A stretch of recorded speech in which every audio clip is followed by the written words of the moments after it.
Parents bisa mencontohkan seperti yang Miss Trisa sampaikan tadi, misalnya membangun rumah. Kita memerlukan satu persegi panjang, kemudian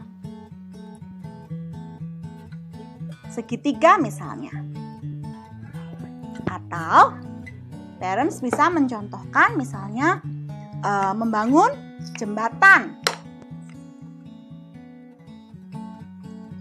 Seperti ini.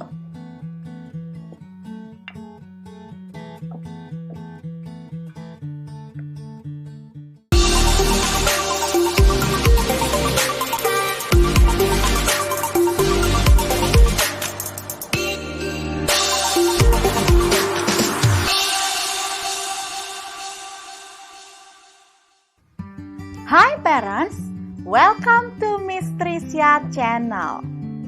Apa kabar? Senang sekali bisa kembali menyapa parents melalui video-video dari Miss Trisa channel. Dan di video kali ini, Miss Trisa akan mengajak parents untuk mengeksplorasi permainan balok susun. Bagaimana serunya mendampingi buah hati pada permainan ini?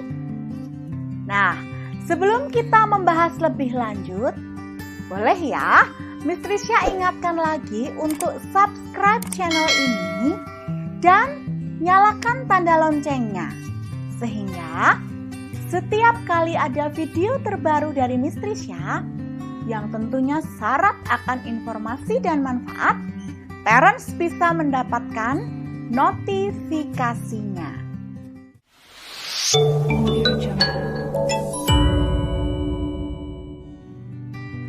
Permainan balok susun atau menyusun balok pasti bukan permainan yang asing ya.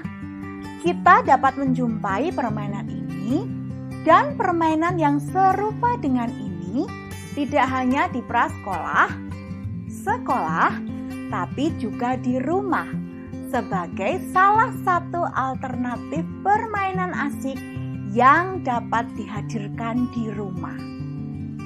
Permainan balok ini merupakan permainan konstruktif atau permainan membangun sesuatu. Namun, tahukah parents bahwa ternyata ada banyak manfaat dari permainan ini loh? Apa saja itu? Yang pertama, mengembangkan imajinasi. Permainan ini membutuhkan imajinasi dan kreativitas anak untuk membentuk atau merangkai balok menjadi suatu benda atau bentuk tertentu.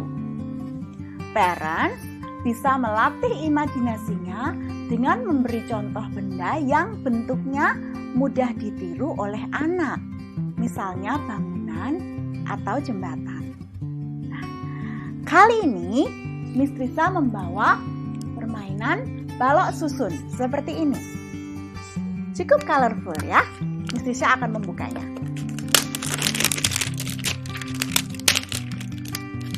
Seperti Miss Trisa sampaikan di episode sebelumnya, bahwa ketika memilih mainan, parents harus memperhatikan apakah mainan tersebut memiliki SNI atau standar nasional. Karena dengan memiliki logo SNI berarti mainan tersebut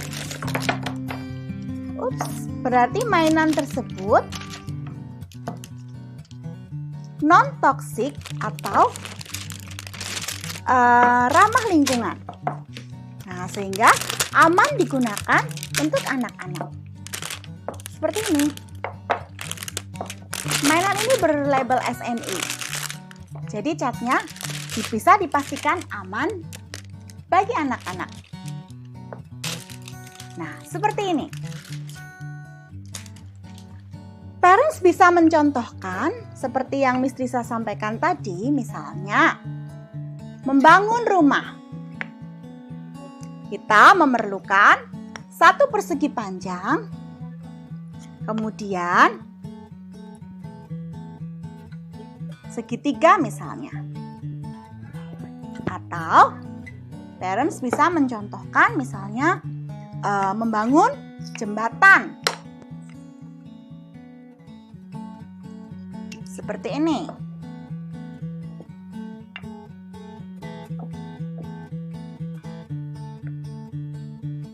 Atau hal yang lainnya. Setelah anak mendapat cukup banyak referensi, imajinasinya akan berkembang sehingga ia mampu menciptakan sendiri ide-ide untuk merangkai balok menjadi bentuk sesuai dengan keinginannya. Selanjutnya, melalui permainan ini anak belajar mengenal konsep. Ketika anak bermain balok, ada beberapa konsep yang ia pelajari. Misalnya, seperti perbedaan bentuk, seperti ini.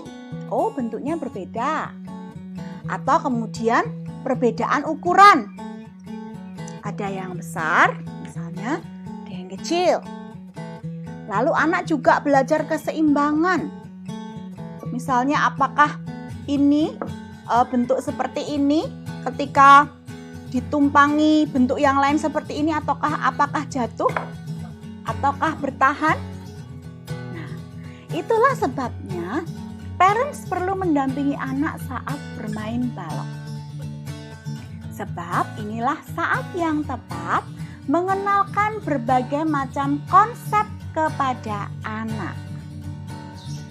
Selanjutnya, permainan ini juga melatih kesabaran pada anak.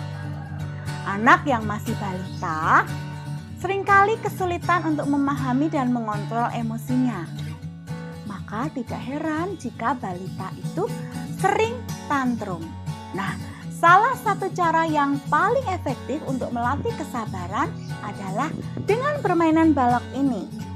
Permainan ini membutuhkan ketelitian dan kesabaran untuk mampu menyusun balok sehingga menjadi bentuk yang diinginkan. Selalu berikan motivasi kepada anak untuk bersabar dan semangat membangun ulang saat misalnya baloknya terjatuh atau bentuknya tidak sesuai dengan yang ia harapkan. Berikan selalu support untuk mencoba lagi dan mencoba lagi. Yang keempat, melatih motorik halus. Bermain balok berkaitan erat dengan kerja motorik halus. Karena permainan ini membutuhkan kerjasama antara otot tangan dan mata. Ketika anak menggenggam atau menyusun seperti ini, saat itulah motorik halusnya bekerja. Selanjutnya, belajar warna. Melalui balok susun yang colorful ini, parents bisa juga mengajarkan warna pada buah hati. Nah, pilih balok susun yang beraneka warna agar anak tertarik untuk memainkannya, sekaligus mudah mengenali tiap warna. Minta buah hati untuk menyebutkan warna dari balok yang dipegangnya, atau berikan challenge untuk mencari balok dengan warna yang parents sebutkan. Misalnya, yuk ambil balok yang berwarna biru, ambil balok yang berwarna merah, dan seterusnya. Hal ini bisa menjadi metode belajar yang menyenangkan untuk anak. Yang keenam, memecahkan masalah. Ada banyak model kayu yang bisa parents pilih. Masing-masing model menawarkan tingkat kesulitan yang berbeda. Untuk permulaan, sebaiknya pilih jenis balok yang sederhana. Namun, saat anak mulai menguasai dan terbiasa dengan permainan ini, pilihlah jenis balok dengan level kesulitan yang sedikit lebih rumit. Sebab hal ini berguna untuk merangsang kemampuan kognitif anak memecahkan masalah yang mungkin ditemukan saat merangkai balok. Selanjutnya, parents melatih jiwa sosial. Memanfaatkan momen bermain bersama dengan anak untuk melatih jiwa sosialnya. Atau saat bermain bersama dengan temannya, ajarkan anak untuk berbagi dan bekerja sama dengan temannya untuk membuat bentuk tertentu. Manfaatkan permainan balok ini supaya lebih optimal. Nah, akan sangat optimal jika parents mendampingi anak saat bermain. Sebab ada banyak hal yang bisa diajarkan kepada anak. Momen ini sekaligus efektif untuk meningkatkan bonding antara parents dan buah hati. Selamat bermain ya parents.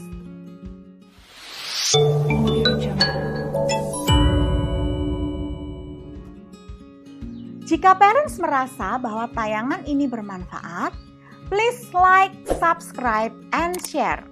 Supaya lebih banyak lagi parents yang bisa berkembang melalui channel ini.